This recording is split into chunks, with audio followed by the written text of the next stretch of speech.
बिस्मिल्लाहिर्रहमानिर्रहीम, अस्सलाम वालेकुम। लीजिए जनाब, ब्रेकिंग न्यूज है। Breaking news, Trump administration preparing sanctions और पाकिस्तानी पर्सनैलिटीज, पाकिस्तानी शख्सियात पर ट्रंप इंतजामिया पाबंदियां लगाने के हवाले से आगे बढ़ रही है, तैयारी कर रही है। ये ब्रेकिंग न्यूज दे रहे हैं इम्तियाज गुल साहब। ये सीनियर तजियाकार हैं और टेलीविजन पर भी आते हैं, कई किताबों के मुसन्निफ हैं और इसके अलावा अपनी ऑर्गेनाइजेशन भी चलाते हैं। पाकिस्तानी इस्टेब्लिशमेंट, दुनिया भर की इस्टेब्लिशमेंट को समझते हैं। दानिश्वरों से इनके ताल्लुकात हैं। कई हवालों से बड़ी अहम शख्सियत है, क्योंकि ये पूरी दुनिया के जो नामवर इदारे हैं, इंस्टीट्यूट्स हैं, वहां पर जाकर लेक्चर्स देना, तो इनको सबका पता है, सबकी खबरें हैं। वो खुद शेयर कर रहे हैं, इम्तियाज गुल साहब, पाकिस्तान टेलीविजन पर भी आपने इनको देखा होगा सर, खुद शेयर कर रहे हैं। पहले इन्होंने एक वीडियो का हवाला दिया कि इंतजार कीजिए, देखते हैं पाकिस्तानियों पर पाबंदियां लगती हैं या नहीं और कब, मगर ये वीडियो जरूर देखें। फिर उसके बाद उसी के हवाले से कहते हैं breaking news, Trump administration preparing sanctions और पाकिस्तानी पर्सनैलिटीज। अभी हमने हाल ही में आपको वॉइस ऑफ अमेरिका की वीडियो भी दिखाई थी, आप हमारी वीडियो देख सकते हैं। और उसमें वॉइस ऑफ अमेरिका की वीडियो में बाकायदा रिपोर्ट किया गया कि पार्लियामेंट के अंदर, अमेरिकी पार्लियामेंट के अंदर ब्रीफिंग्स हो रही हैं, जहां पर उनके मेंबरान पार्लियामेंट, कांग्रेसमैन मौजूद हैं और दोनों पार्टीज की तरफ से, ट्रंप और बाइडेन, रिपब्लिकन डेमोक्रेट्स, दोनों पार्टी के लोग हैं कि जी पाकिस्तान में जो इंसानी हकूक की खिलाफ वर्जियां हुई हैं, जो लोगों को मारा गया है, उसमें जो जो लोग मुलव्वस हैं उनके खिलाफ कार्रवाई की जाए, उनके ऊपर पाबंदियां लगाई जाए, रिस्ट्रिक्शंस लगाई जाए, अब उनके असासे मुंजमद किए जाए। ये बातें हो रही थी और अब इम्तियाज गुल साहब ब्रेकिंग न्यूज दे रहे हैं कि जनाब इस तरफ तो काम तैयार हो रहा है। अच्छा, इसके साथ हामिद मीर साहब ने एक दफा फिर धमाका खेज अंदर की बात की है। पहले तो रिप्रेजेंटेटिव जैक बर्गमैन, इन्होंने, अब ये इस वक्त अभी भी अमेरिकी ओहदेदार हैं, इन्होंने लिखा the facts are straightforward, बड़े वाजे हैं, सीधी सी बात है। It's no time to mince words, कोई लफाजी करने की, हेरा फेरी करने की, लफ्ज़ इधर करने की जरूरत नहीं है। फ्री इमरान खान को रिहा करो, बस बात खत्म। अब ये सिर्फ यही अमेरिकी ओहदेदार नहीं है, और भी ये लोग कह रहे हैं, लेकिन खास तौर पे जैक बर्गमैन के बारे में हामिद भी लिखते हैं, member of the US House of Representatives from Michigan, Jack Bergman is a retired lieutenant general. ये लेफ्टिनेंट जनरल रिटायर्ड है और ये पार्लियामेंट में वोट लेकर आया है यूएस हाउस ऑफ रिप्रेजेंटेटिव में, यानी उनकी, जिसको हम पाकिस्तान में कौमी असेंबली कहते हैं, वहां पर। And his interest in Pakistan is very important. इसका पाकिस्तान में दिलचस्पी लेना ये बहुत अहम है। ये बात हामिद मीर साहब कह रहे हैं। अब हमारे यहां क्या हो रहा है, ये चीजें तो चल रही हैं हमारे यहां, जरा सुनिए। Chairman Pakistan Peoples Party Bilawal Bhutto Zardari साहब कहते हैं 26वीं आईनी तरमीम को किसी ने रोल बैक किया तो नहीं मानेंगे, साथ ही जजेस को चीफ जस्टिस सुप्रीम कोर्ट का साथ देना चाहिए। बिलावल भुट्टो, अब इदारा तबाह हो गया सुप्रीम कोर्ट का, ये कभी एहतजाज का बात करेंगे, जी ये देखें हुकूमत क्या कर रही है, लेकिन हर गलत काम में हुकूमत का उससे बढ़कर साथ देंगे। 26वीं आईनी तरमीम में इन्होंने साथ दिया। वजह क्या है, क्यों ये कह रहे हैं कि ना 26वीं आईनी तरमीम को न छेड़ें? क्योंकि जाले जो भर्ती हो रहे हैं, ये जनाब सलाउद्दीन अहमद साहब हैं, सीनियर वकील हैं सुप्रीम कोर्ट के और ये वकला रहनुमा भी हैं।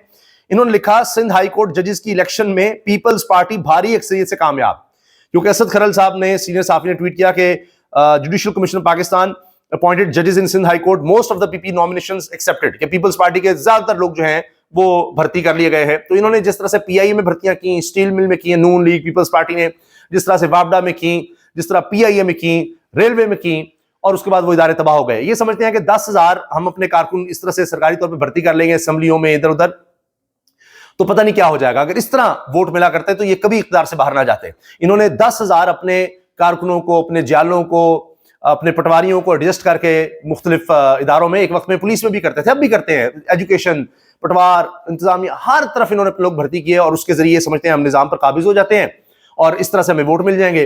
तो आज आप देखिए इनका क्या हाल है। पीपल्स पार्टी का वोट बैंक मुसलसल कम हुआ है, मुसलसल कम हुआ है। वो तो फिर अब डीलें और इन चक्रों में आ जाते हैं, वरना इनका वोट बैंक कम हुआ है और इदारे तबाह हो गए, सारे इदारे। अब ये सुप्रीम कोर्ट का, अदालतों का भी हाल करेंगे, हर जगह जाले बैठ जाए, और उसके बाद यानी जो इनके अपने वकील रहे, उसके बाद क्या होगा, वही हाल, हर तरफ तबाही, इदारे की तबाही होगी। और ये समझते हैं कि जी इस तरह से मुल्क चल जाते हैं। 25 करोड़ अवाम का बेड़ा गर्क हो जाता है, मईशत का, मुल्क का, इदारों की तबाही का, और उसके बाद ये समझते हैं कि जी हमने बड़ा कारनामा दिया है। यही काम ये अब हाईकोर्ट में करने लगे हैं।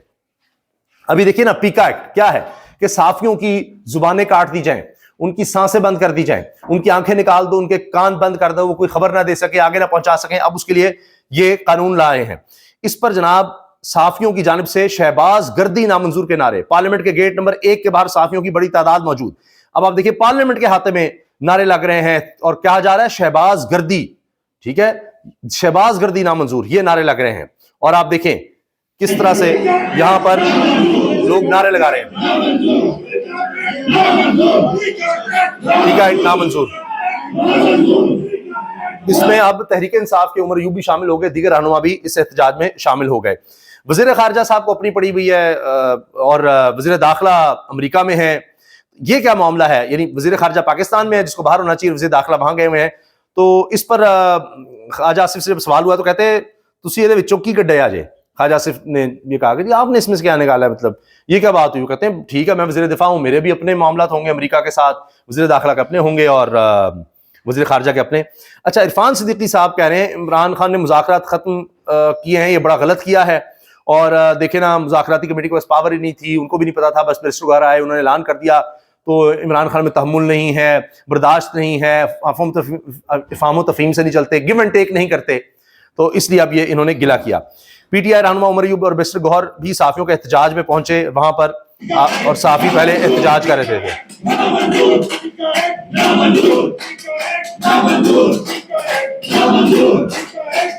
टीका एक्ट नामंजूर, क्या आप कहेंगे जी? कोई भी खबर है उसको ये कहेंगे ये तो फेक न्यूज है और उसको पकड़ लो। फिर के जी ये तो साफी नहीं है, ये वर्किंग साफी नहीं है, ये यूट्यूबर है। अपनी मर्जी से इन्होंने बड़े बड़े साफियों को जब यूट्यूबर बनाया हुआ है।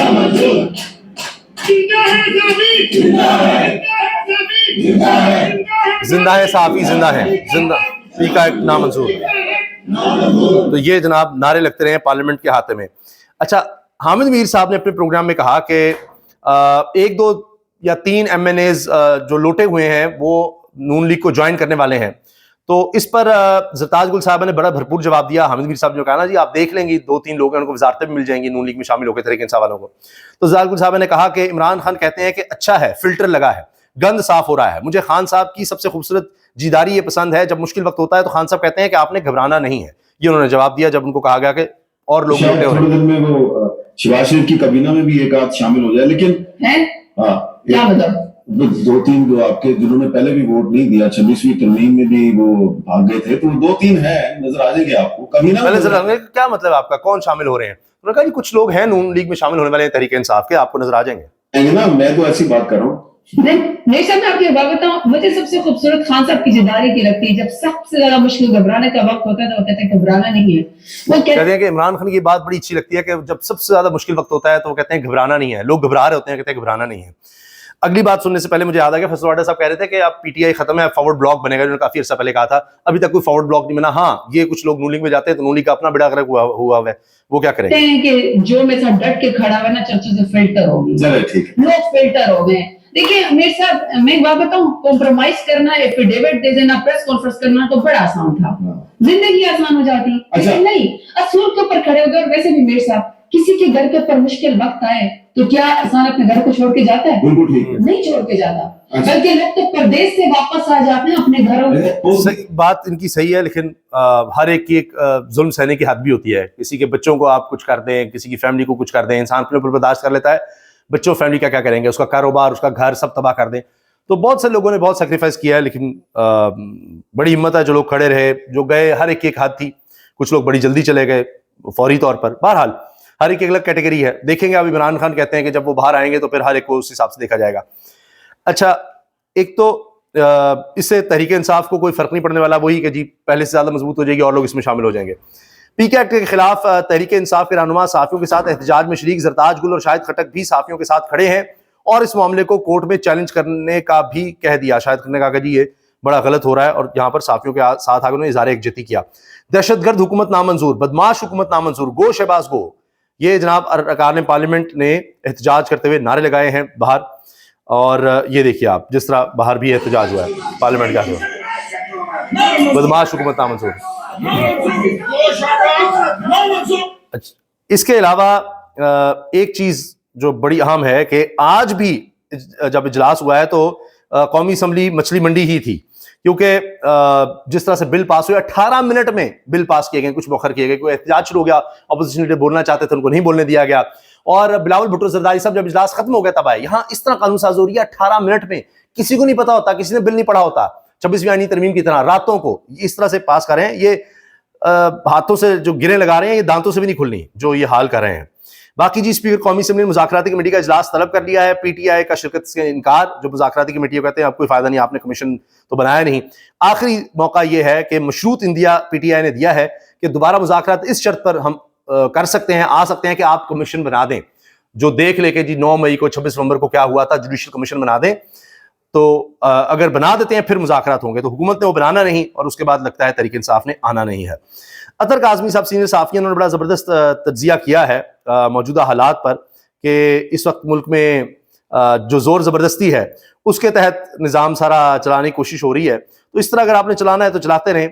और अतर काज़मी साहब ने खुद इसको ट्वीट किया कि इमरान खान सियासत में जो हासिल करना चाहते थे कर लिया, जमहूरियत में इससे ज्यादा और क्या कामयाबी होगी कि बगैर इंतखाबी निशान के इलेक्शन जीत लिया। लेकिन अगर मुल्क आइन और कानून की बजाय ताकत के जोर पर चलाना है तो फिर तो कुछ नहीं किया जा सकता। हम यहाँ बैठ के तज्जिए कर लें, जो मर्जी कर लें, जब ताकत के बलबूते पर आपने सारे काम करने हैं, जोर जबरदस्ती से करने हैं, फिर कहाँ के तज्जिए। फिर जिसके पास जितनी ताकत होगी उसका उस तरह इस्तेमाल करेगा और मामलात को उस तरह चलाएगा, बाकी फिर रह क्या जाता है।